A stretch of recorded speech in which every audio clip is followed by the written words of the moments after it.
Nacido en Colombia y con más de 37 años de trayectoria ministerial, el apóstol Basilio Patiño ha sido una voz clave en la formación y cobertura de ministros en diferentes naciones. Doctor en Divinidades y Ministerio, con formación teológica en Colombia, Costa Rica y los Estados Unidos. Director y fundador de la Red Ministerial Apostólica Rema y además rector de Rema University. Desde Houston, Texas, lidera una red que brinda cobertura y mentoría a más de 100 ministros en iglesias en Norte, Centro, Suramérica, el Caribe y Europa. En el CAM Milwaukee 2025, con nosotros, el apóstol Basilio Patiño. Gracias, pueden sentarse. Yo quiero tomar referencia de lo que el pastor Tommy nos afirmó acerca de la importancia que nosotros debemos desarrollar la tarea de afirmar a los santos en Cristo Jesús. Y quiero que vayamos a lo que el apóstol Pablo nos afirma en Colosenses. Léalo conmigo, por favor.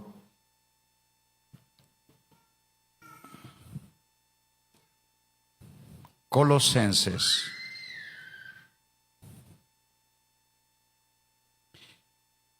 Capítulo 1, verso 24. Dice el apóstol Pablo: ahora me gozo en lo que padezco. Poco gusta esta afirmación. Gozo en el padecimiento, y más por causa de lo que es la obra en otros.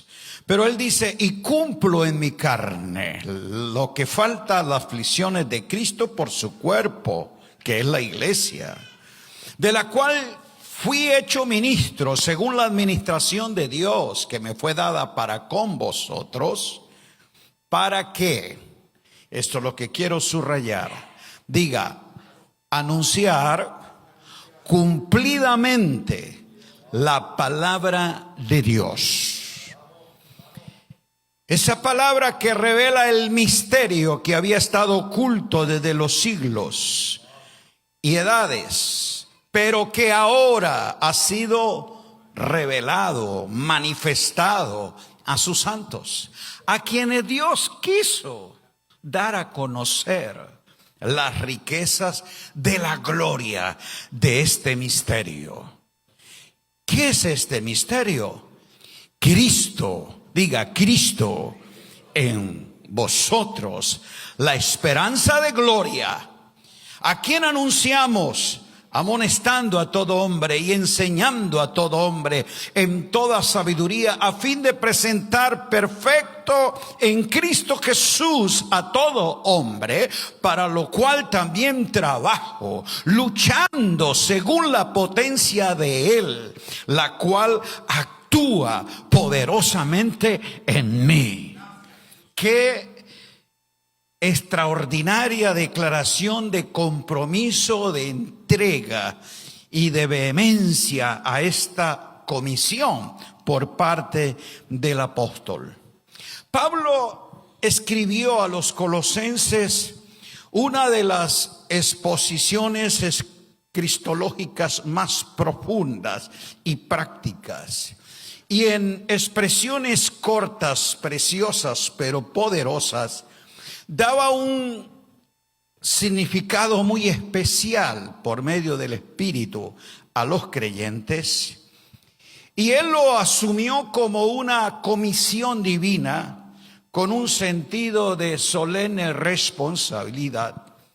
Este pasaje que hemos leído parece ser el núcleo en el cual gira toda la revelación que Pablo recibe acerca de lo que Dios le mostró en esa visión celestial. Y una de las cosas que a mí me sorprende de la pericia del apóstol era cómo podía sintetizar de forma comprensible, pero a la vez tan profunda, una revelación tan amplia de lo que era el plan general de Dios, pero llevar a ubicar al creyente en ese ahora, en ese espacio en el que Dios les participa de ese propósito eterno.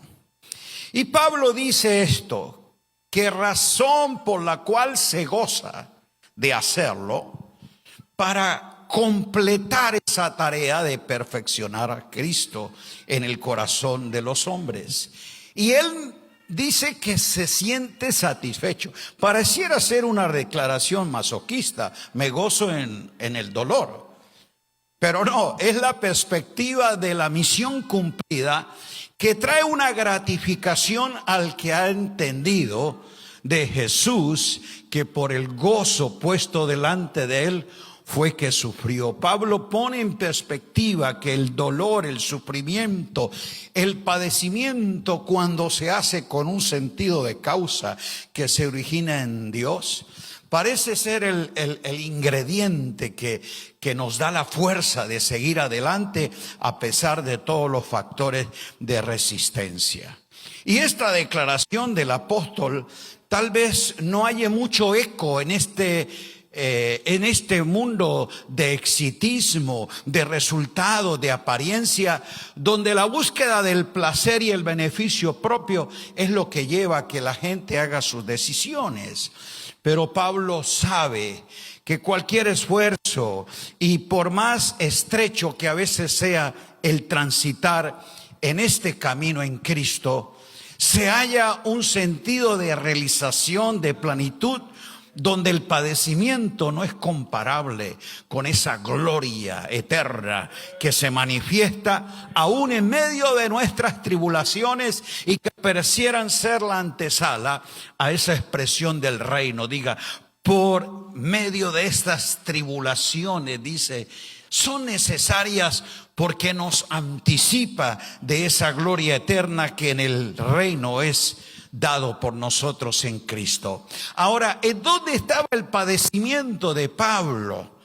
Yo lo sufro, pero es por vosotros, porque quiero ver en ustedes, que es la iglesia, el cuerpo de Cristo, que toda la obra de Cristo se complete. Es decir, Cristo hizo una obra completa y perfecta.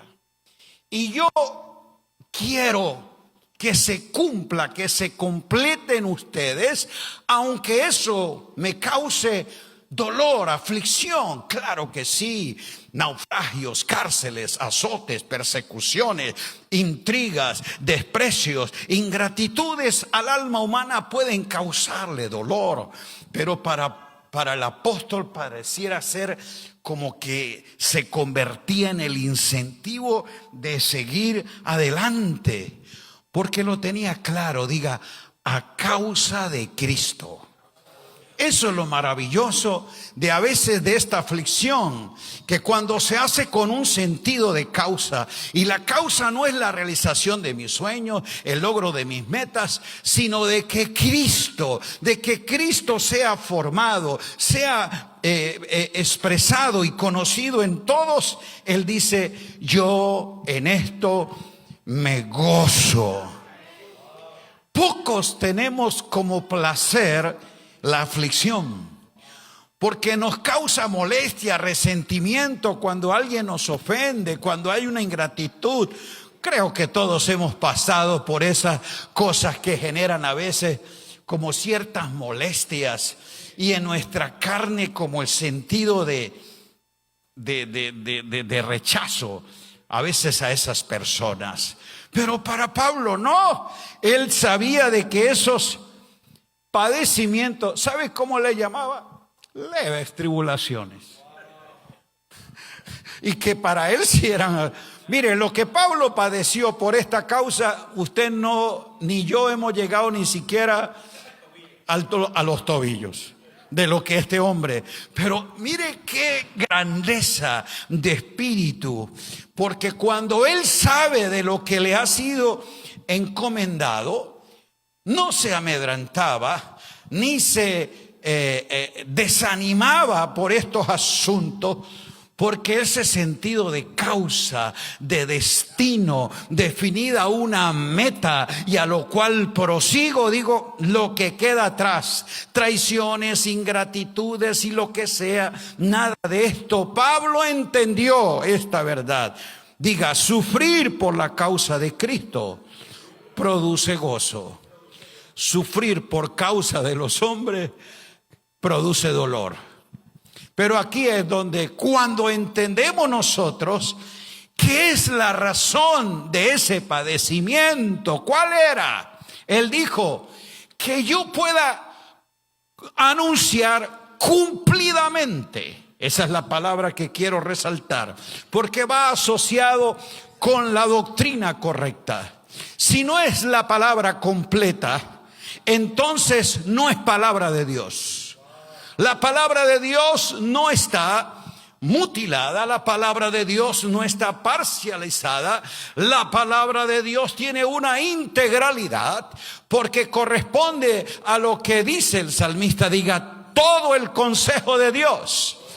Pablo lo conocía. El consejo de Dios no es una recomendación para los hombres, es una revelación de Dios a los hombres. Y cuando Él lo anuncia y lo revela, nunca lo plantea en un sentido de opinión o sugerencia, sino de mandato, de algo que se convierte en un imperativo, y el que la entiende puede decir como Pablo, y ay de mí, si no anuncio este evangelio.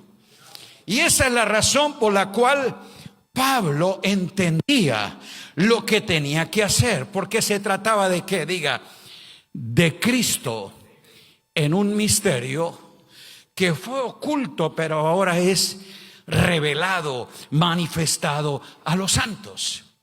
Cuando uno entiende esta declaración, sabe que toda la revelación progresiva de Dios desde Génesis hasta el Apocalipsis, la narrativa de las Escrituras es darnos a conocer a Cristo y cómo ese Cristo en el que Dios había en un misterio escondido todas las cosas, se propuso en la administración de los tiempos que fuera dado a conocer. Por eso una de las bellezas de este evangelio y una de las tareas primordiales del Espíritu es que en aquellos en quien habita los conduce y los provoca a mirar, a escudriñar, a inquirir en la palabra para encontrar a Cristo. Y cuando tú hallas en esa escritura a Cristo, pues explora lo que está en él. Pablo dice que son los tesoros de la sabiduría y del conocimiento de Dios. Es un conocimiento eterno que por lo tanto no se agota con un estudio, no se agota con un seminario, ni con un título teológico. Es una tarea continua. La llave de toda la Escritura que nos abre a la palabra es que nos conecta en la plenitud, en la totalidad de lo que Dios quiso dar en Cristo. Por eso ahí se tiene la visión celestial, la comprensión de todas las cosas que son de Dios. Pero esto es lo que Pablo entendió y asumió con responsabilidad. Diga que ahora. Pablo se siente en el ahora responsable de que Dios por gracia le dio a conocer la revelación de ese misterio. Ministro de la palabra, cualquier verdad del Espíritu y de la Escritura que Dios te ilumina, no era para que se quedara en ti. Es formada en ti, conocida en tu vida, pero dada a conocer por medio de tu vida. Por eso Pablo dijo, ahora Dios quiso, diga Dios quiso. Qué bueno, no fue que el hombre lo convenció que lo hiciera. Dios quiso dar a conocer las riquezas de la gloria de este misterio. ¿Quién es el misterio? Cristo es el misterio del Padre. La iglesia es el misterio del Hijo. Y estas son las cosas en las que Pablo quiere que Él el dolor, la aflicción y lo que sea, lo asuma con gozo por una sola razón: dar a conocer cumplidamente la palabra de Dios. La palabra cumplidamente se refiere a la totalidad, a la plenitud, a la fidelidad y veracidad con que eso que yo he conocido lo doy a conocer sin alteración alguna.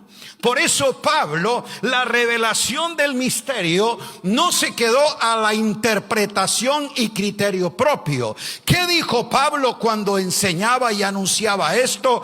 Yo os he enseñado lo que aprendí de Gamaliel, lo que en la religión practiqué. No, yo les he enseñado lo que recibí del Señor.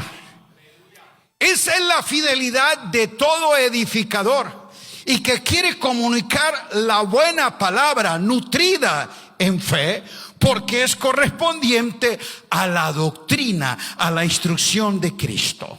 Y permítame rápidamente mostrarle cómo la habilidad de Pablo de poner en esos versos una gran síntesis de las doctrinas fundamentales que en Cristo y en su nuevo pacto se nos revelan.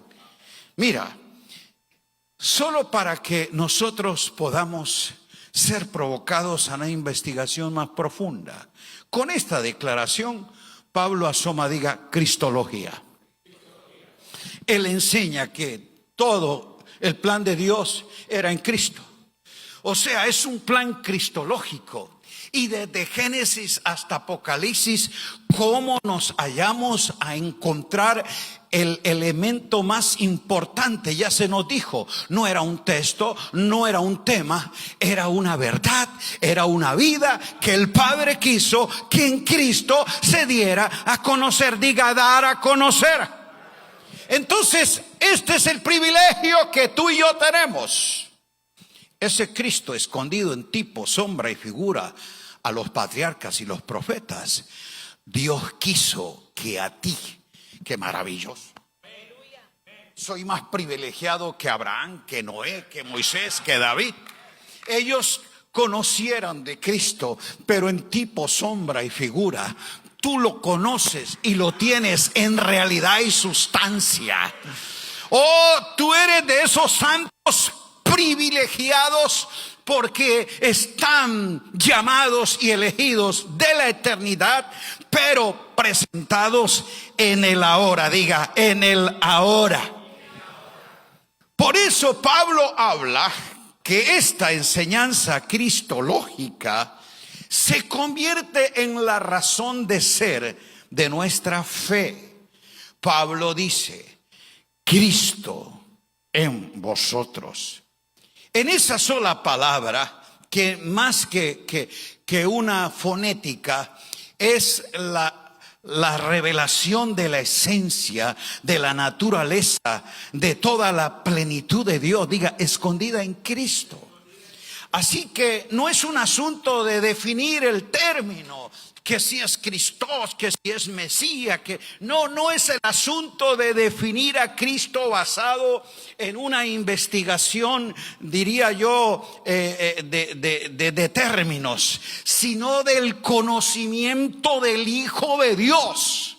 ¿Usted puede saber eso? ¿Cómo yo puedo entrar a participar del conocimiento de Dios mismo revelado en su Hijo, de un Dios eterno, infinito, incomprensible a la mente humana, donde ningún científico, ni teólogo, ni investigador tiene acceso a esa realidad? Diga, los santos. Ahora a sus santos, ¿hay alguno de ellos aquí? Dios quiso dárselo a conocer. Los académicos quisieran, los científicos lo exploran, todos los filósofos lo hablan, pero los santos lo conocen.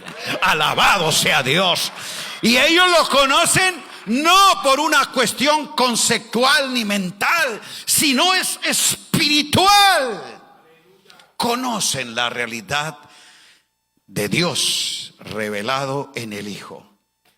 en quien está cumplida toda profecía, en quien está cumplida toda promesa y en quien está revelado todo el propósito de Dios.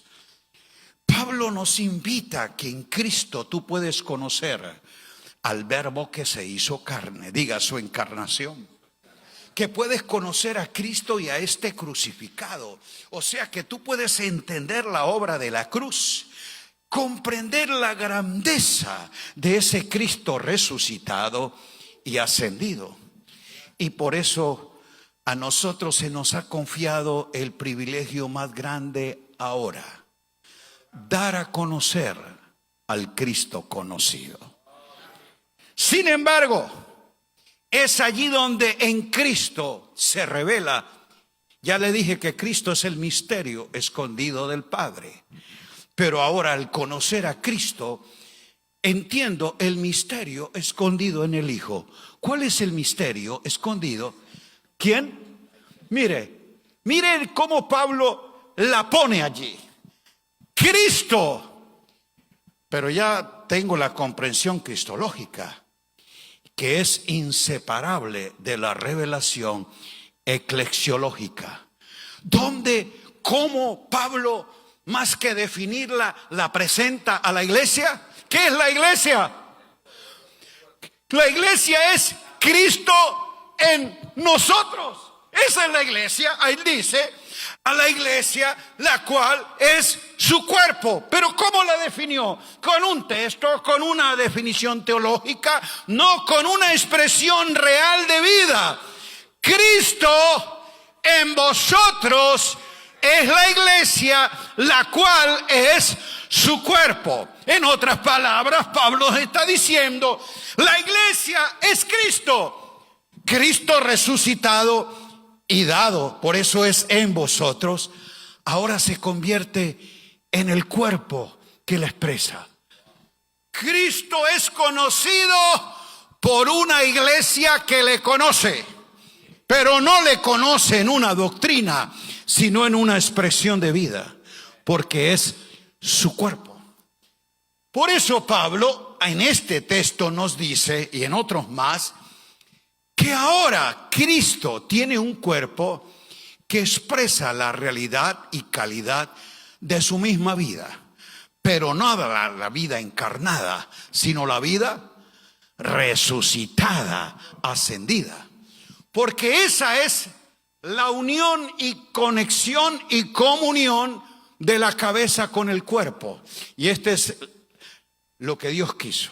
Mira, la primera vez que Dios quiso que el hombre le conociera, de tal manera amó Dios al mundo que dio ¿a quién?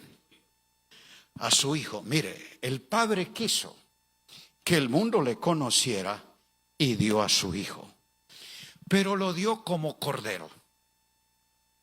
Por eso es el Cristo encarnado, en quien vimos su gloria y se la mostró a todo el mundo. ¿Correcto? Dio al Hijo para que todo el mundo conociera el amor de un Dios que perdona por medio del sacrificio del Cordero. Al mundo vino y el mundo no le conoció, pero ahora a sus santos, a sus elegidos, salvados, el Padre quiso. No que el mundo, sino que los santos conocieran al Hijo y lo volvió a dar. Efesios 1 dice que lo resucitó, lo exaltó y lo dio. El Cristo ascendido y resucitado es nuevamente dado, pero ya no a todos los hombres, como cordero. ¿Solo a quiénes? A los santos como cabeza, porque esos santos que son la iglesia, la cual es su cuerpo. Oh, gran amor de Dios que quiso, es un amor eterno al mundo, dando al Hijo como cordero, a la iglesia dando al Hijo como cabeza, para que la iglesia, conociéndolo, lo dé a conocer. Oh, gloria a Dios. ¿Entendemos esto? Por eso Cristo es lo que sustenta, dirige, nutre a la iglesia. ¿Y por qué razón? Porque la iglesia es ¿qué? Su cuerpo. Mira, tú y yo tenemos la definición del texto y de la teología de la iglesia como cuerpo de Cristo. Pero a menos de lo que lo tengamos como revelación que Pablo recibió, no es que vamos a poder por esta causa hacer, dice, sufro por la iglesia para que se complete en ello lo que Cristo completó en su obra consumada. Y para que eso se hace, yo quiero anunciar, yo quiero aclarar cumplidamente la palabra de Dios para que ellos conozcan esta realidad. Amados míos, siempre he dicho, el día que tú y yo tengamos una experiencia real del conocimiento del cuerpo de Cristo, nuestra percepción y vinculación con los hijos de Dios cambiará. Se acabará la división, la competencia, el celo, la murmuración, porque yo estoy viendo no un pastor en mi ciudad que compite con mi congregación. Estoy viendo a Cristo en una expresión. Alabado sea Dios. No, este es un grado de espiritualidad y de entendimiento que nos traspasa. Nosotros todavía esta mente natural no nos permite ver lo que Pablo vio al cuerpo. Nosotros estamos viendo hombres y mujeres que vinieron a una reunión. Y es que somos de distintas culturas, nacionalidades. Y usted debe entenderme, Pastor Tommy, que es que allá en mi país no, Pablo dijo, no, cuando yo conocí el cuerpo, yo no vi ni varón ni hembra, no vi judío ni gentil, yo no vi esclavo ni libre, no vi diferencias sociales, raciales, culturales, yo vi espíritus perfectos. Porque están en Cristo y son un espíritu con Él. Ahora, eso le llevó a que él no amonestara y edificara, sí, pero desde la posición en Cristo, no desde la condición del creyente. Primera de Corintios 1. Pablo, apóstol, a los santos y fieles en Cristo Jesús que están en Corinto. Mire cómo empieza él a corregirles murmuraciones, envidias, contiendas, inmoralidades. Él no fue llegando a condenarles, sino a decirles, sus conductas no reflejan lo que ustedes son. Santos y fieles en Cristo. Ustedes no entienden que son el cuerpo de Cristo. Por lo tanto, yo quiero mostrarles lo que recibí del Señor Jesús. Y hace alusión justamente a ese cuerpo revelado para ellos en un símbolo de pan. Pero dijo una de las cosas más poderosas: así como en un cuerpo hay muchos miembros, así también es la iglesia. ¿Dijo eso? No dijo que así es la iglesia, dijo así también es Cristo. Oh, aleluya, diga Cristo. Es la iglesia. Y la iglesia es Cristo en un cuerpo que lo expresa. Pero la manera en que no se ha hecho la edificación correcta es porque no tenemos la doctrina correcta. Cristología y eclesiología no es comprendida en la revelación del misterio. ¿Y sabe por qué hoy nosotros tenemos una teología mutilada? Porque tenemos una eclesiología decapitada. O sea, nosotros tenemos una iglesia sin cabeza. Sí, tenemos iglesia, cuerpo, pero cabeza no, porque la cabeza es ¿quién? Cristo. Hoy esa posición la ha asumido un apóstol, un profeta, un papa o el que sea, un faraón religioso, pero no es Cristo la cabeza. Porque no estoy viendo el cuerpo de Cristo, sino mi congregación, mi denominación, mi concilio. No he visto a Cristo. Y aquí es donde Pablo nos puede decir, amados, tú no puedes edificar, anunciar, perfeccionar a los santos basado en tu imaginación propia o interpretación propia, sino en la iluminación. Por eso dice, en la revelación que yo recibí. Y esto es a lo que todos los santos quiero darles a conocer. Pablo dijo, mi interpretación, lo que yo me imaginé, no, lo que recibí del Señor. ¿Por qué la iglesia no está siendo nutrida?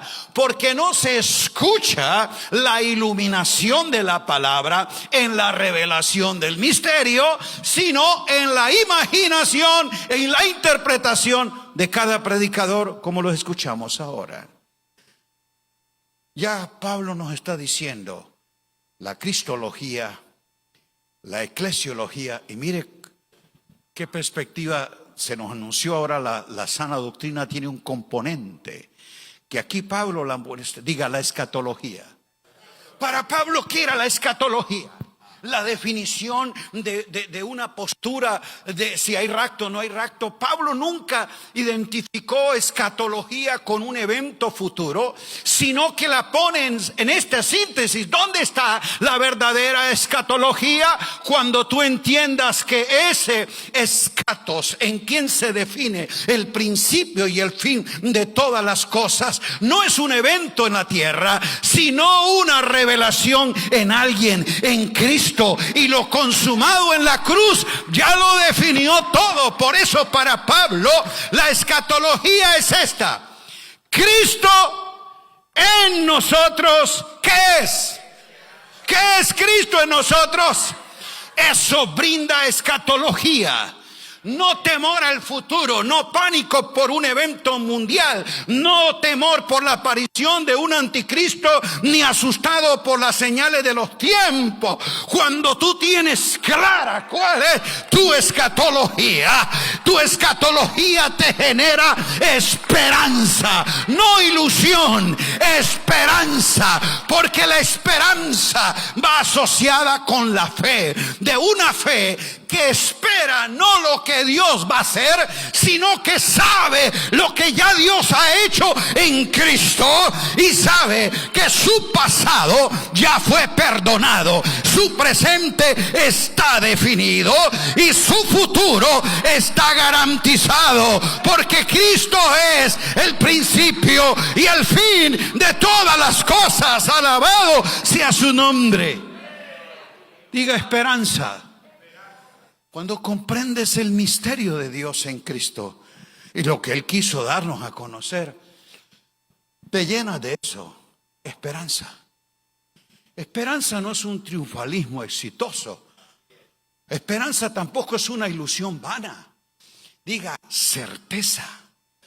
Por eso es que genera esa expectativa de ver consumado lo que Él declaró. Diga, consumado es. Aquí es donde como cada uno de nosotros entiende entonces la revelación de ese misterio nos da también una proyección escatológica de la historia, y comprendo que en Cristo, diga, ya todo está definido. Por eso cuando abordo la escritura desde Génesis hasta Apocalipsis, encuentro un hilo conductor. No es la tragedia apocalíptica aquí con todos estos desastres que sucederán en la tierra. No, la escritura no nos narra la tragedia de Adán, ni tampoco el Armagedón último.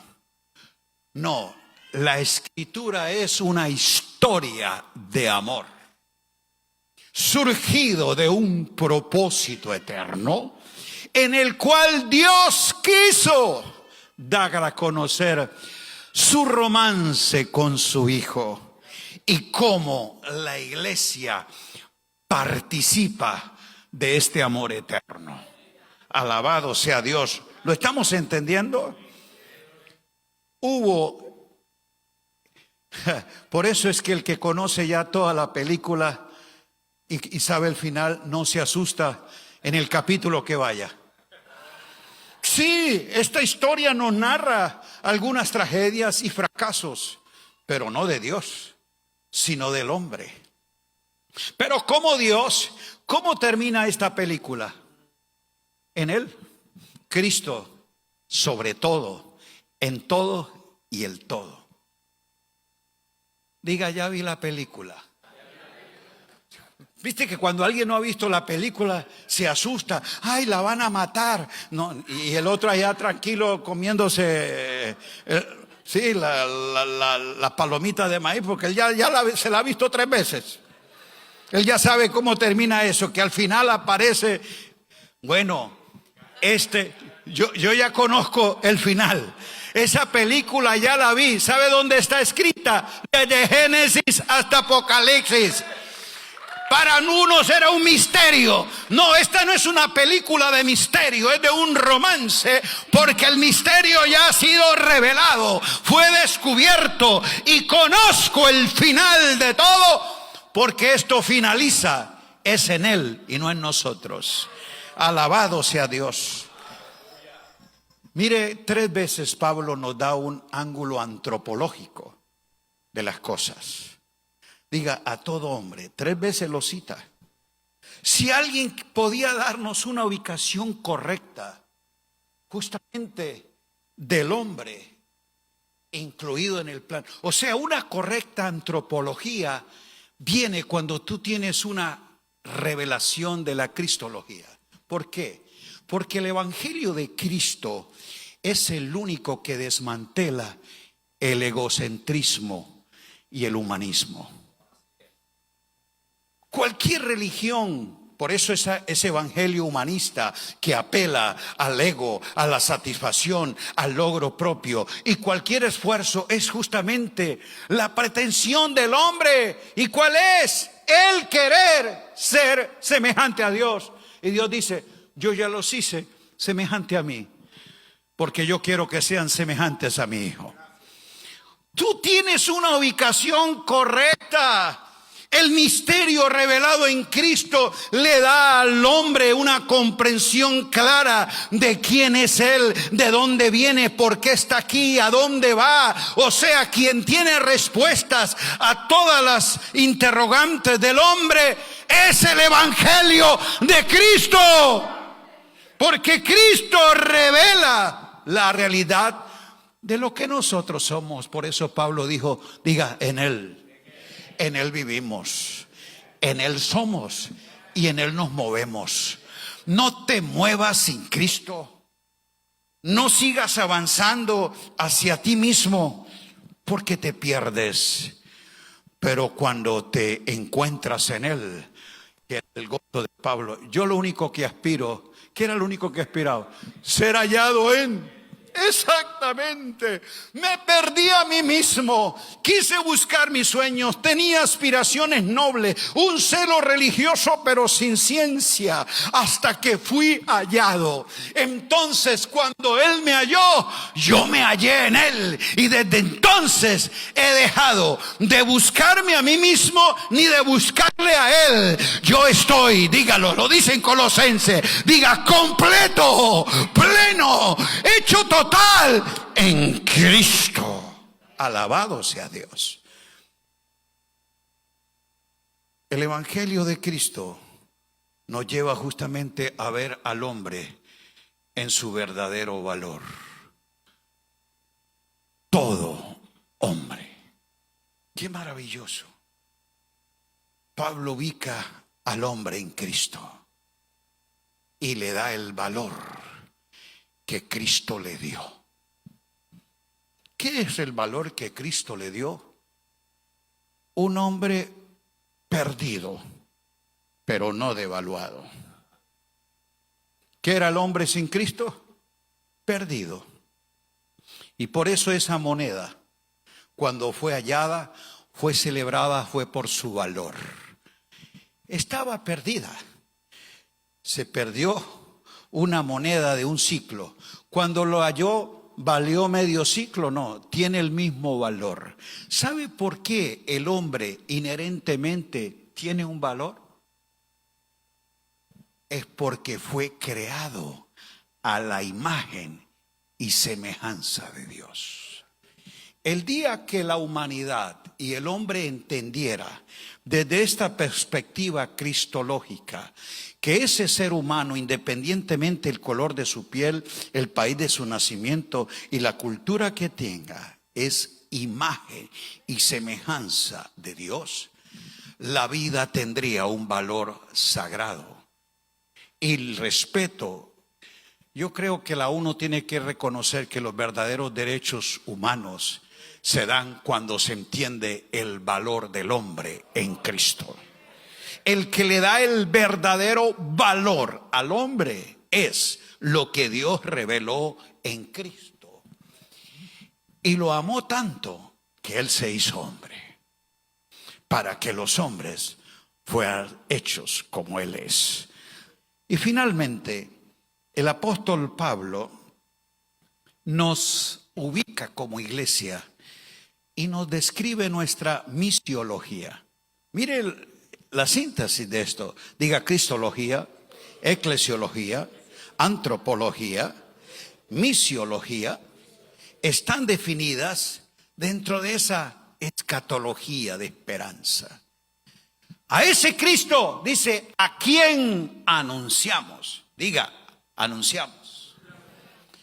Enseñando, trabajando, amonestando en toda sabiduría. Mire usted que Pablo entiende que la misión de la iglesia justamente es anunciar cumplidamente la palabra de Dios. ¿Qué es la palabra de Dios? Diga: el verbo en quien el Padre habla. Por eso es cumplida, total, porque es la palabra fidedigna, es la palabra absoluta, es la palabra veraz en la que Dios habló en otro tiempo a los patriarcas y profetas, pero ahora es la palabra que nos habla a nosotros. Diga: Cristo es la palabra. Palabra que está allí en esas escrituras cuando yo las escucho. Y para Pablo era un trabajo. Diga: para lo cual trabajo. Es un sentido de gratificación y placer, porque trabajo es un deleite basado en una misión. Cuando el hombre crea, Dios crea al hombre en el Edén, le dio trabajo, no empleo. ¿Qué fue lo que le dio? Trabajo de guardar y labrar la tierra. Y usted que Adán se levantaba: ay, el despertador, tengo que ir a trabajar. No era molestia, ni tampoco llegaba a las 6 de la tarde: Eva, hoy el asunto sí estuvo terrible. No, los dos disfrutaban. En el Edén el trabajo era un ¿qué? Por eso le llamaron Edén. Porque aún el trabajo que allí se hacía de guardar era deleite. Hermanos, si Adán en el Edén disfrutaba el trabajo que Dios le asignó, ¿cómo tú en los lugares celestiales, que es mucho mejor? El trabajo para el Señor es una carga, te genera fastidio, me siento defraudado, estoy a punto de renunciar, no he entendido cuál es la causa. Pablo, azotes, cárceles, todas estas cosas. Por este trabajo lo que padezco, me gozo, porque para mí es un deleite. He retornado al Edén, en los lugares celestiales con Cristo, y Él me ha confiado ser colaborador suyo en el trabajo, en la obra de Dios. Ok, pero justamente el deleite del trabajo a veces sí tiene los momentos de lucha, porque Él dice: para lo cual trabajo, que es deleite, dice, y luchando. La lucha de Pablo era con lo que aprendimos esta mañana. ¿Cómo esos santos pudieran mantenerse guardados y edificados en esa santísima fe? Pero también la denuncia de todas aquellas falsas enseñanzas. Y Colosenses, que se lo dejo como tarea, tiene la capacidad de cómo por la palabra cumplida de Dios, que es la revelación del misterio de Cristo, desmantelar las falsas enseñanzas y las medias verdades. Una, del legalismo judaico. No todo lo que el legalismo judaico enseñaba era herejía, pero la mezcla de la ley con la gracia y lo que era Aarón con Melquisedec, Pablo sí dice, es un asunto para lo cual lucho. Porque falsos hermanos se infiltraban en todas estas congregaciones para decirle, no, pero ¿por qué tienen que dejar todavía eso de la fiesta, las comidas, los alimentos impuros? ¿Recuerda? Todavía ellos querían conservar algunas cosas. Pablo dijo, no.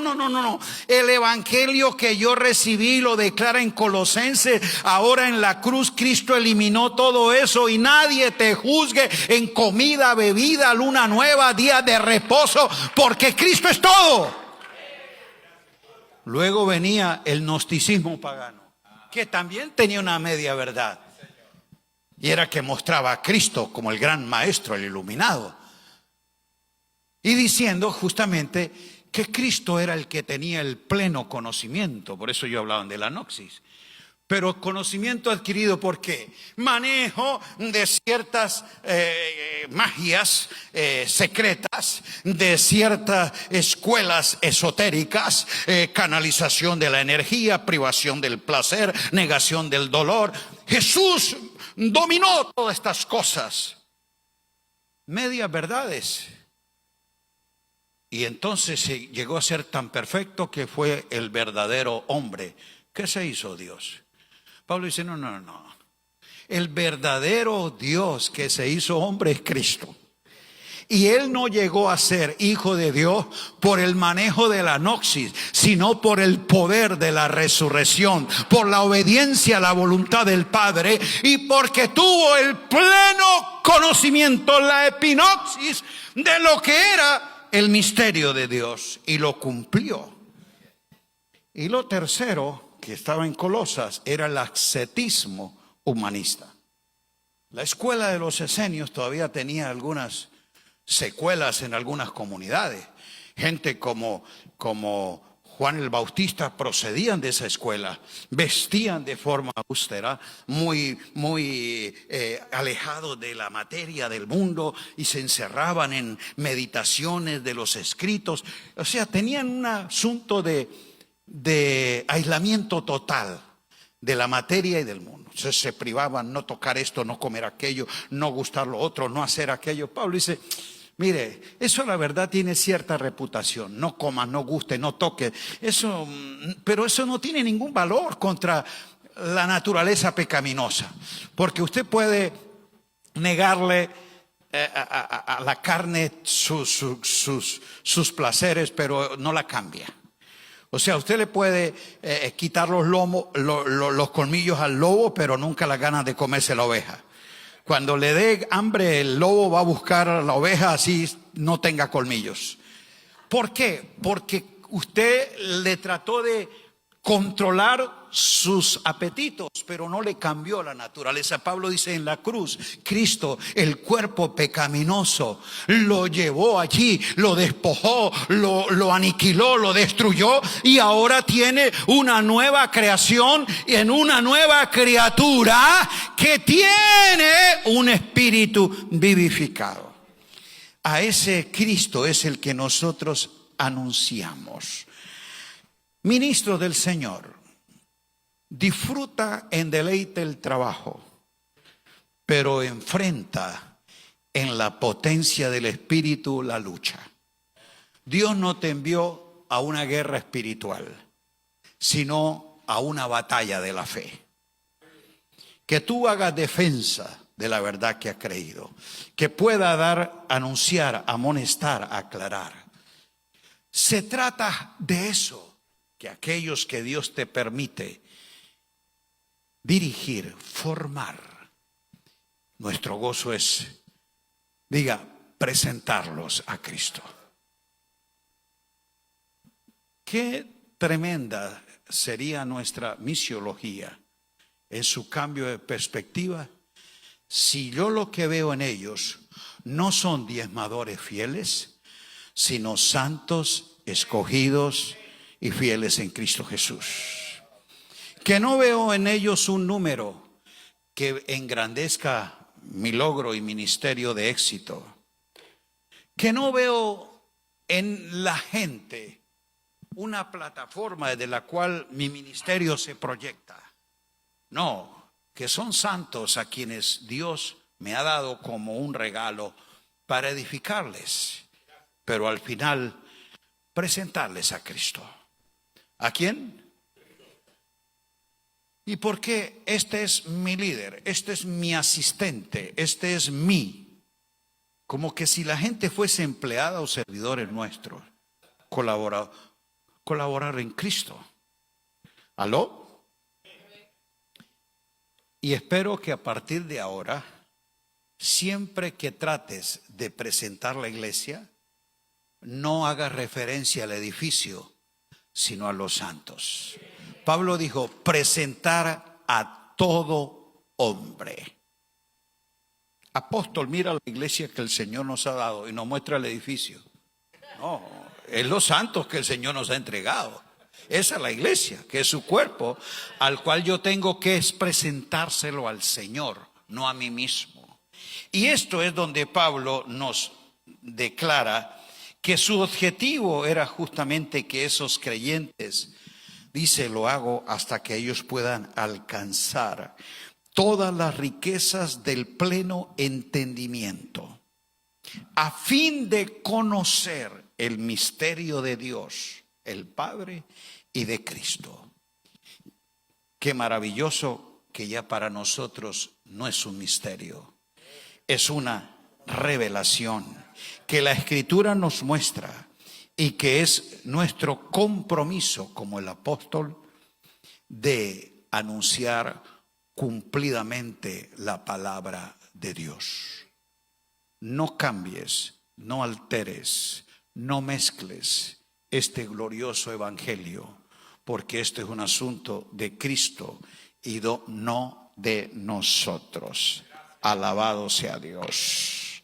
Pongámonos en pie y nos vamos. Para los que no escucharon, tenemos, gracias a Dios, las grabaciones. Búsquenlo en la página. Tómense tiempo para volver a refrescarlas y usted va a ver la secuencia de aspectos que te van a decir, wow, esto redirige mi tarea, esto revitaliza mi llamado, mi asignación. Pero esto me hace comprender justamente qué es lo que no debo hacer y lo que sí debo hacer. Y cuando nos enfocamos en el sí, que es el fundamento y la verdad en Cristo, aquello que usted no quería dejar porque lo consideraba innegociable, se dará cuenta que era un simple rudimento en el que usted no tiene que hacer énfasis. Es dar a conocer a Cristo. Alabado sea Dios. Amados míos, vámonos felices. Levantemos nuestras manos dando